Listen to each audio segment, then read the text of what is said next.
Grim Determination to Survive by Sharon Dorival. It was a sweltering day.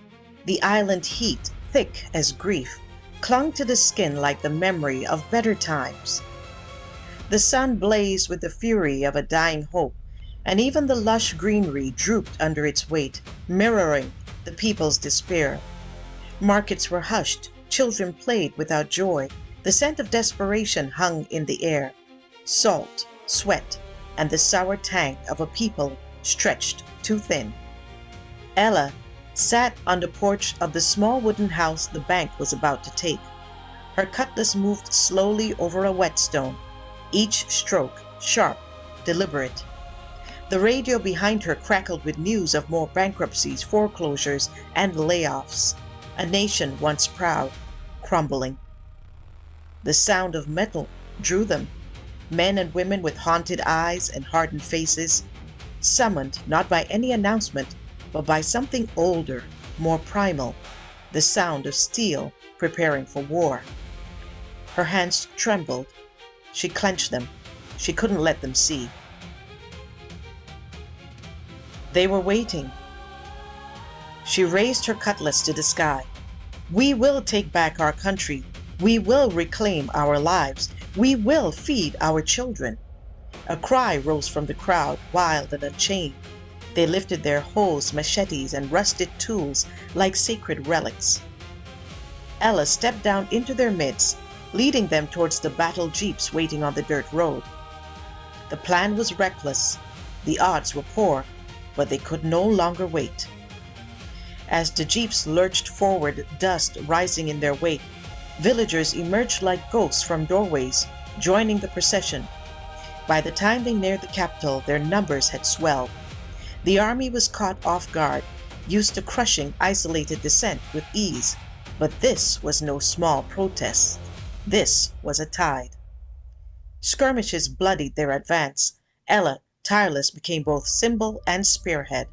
Her voice carried over campfires and battlefield, stories of resistance, ancestors, and a land that still belonged to its people.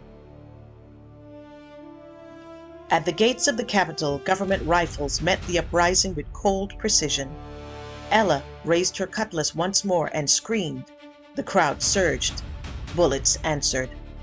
The battle for the palace was merciless.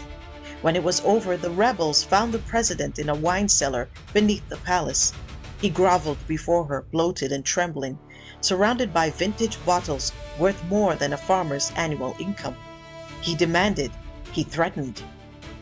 You've brought suffering for too long, Ella said, her voice like cooled iron. It ends here. You're just a child, he sneered. You don't understand power.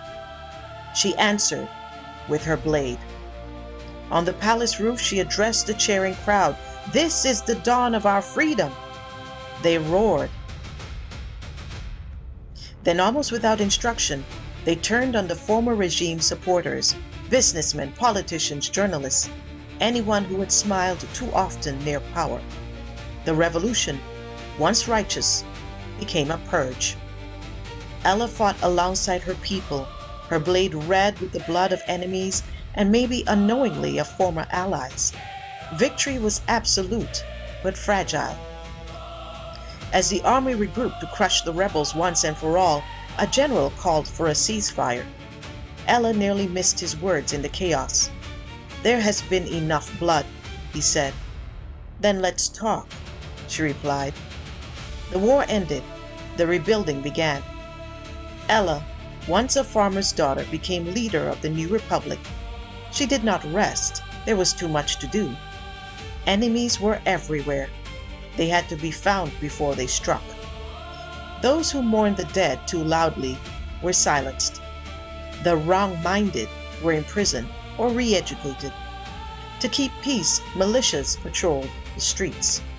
The treasury was empty, so new taxes were imposed. Land was seized.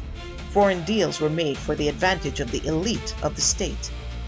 Ella justified it all as sacrifices for a better future.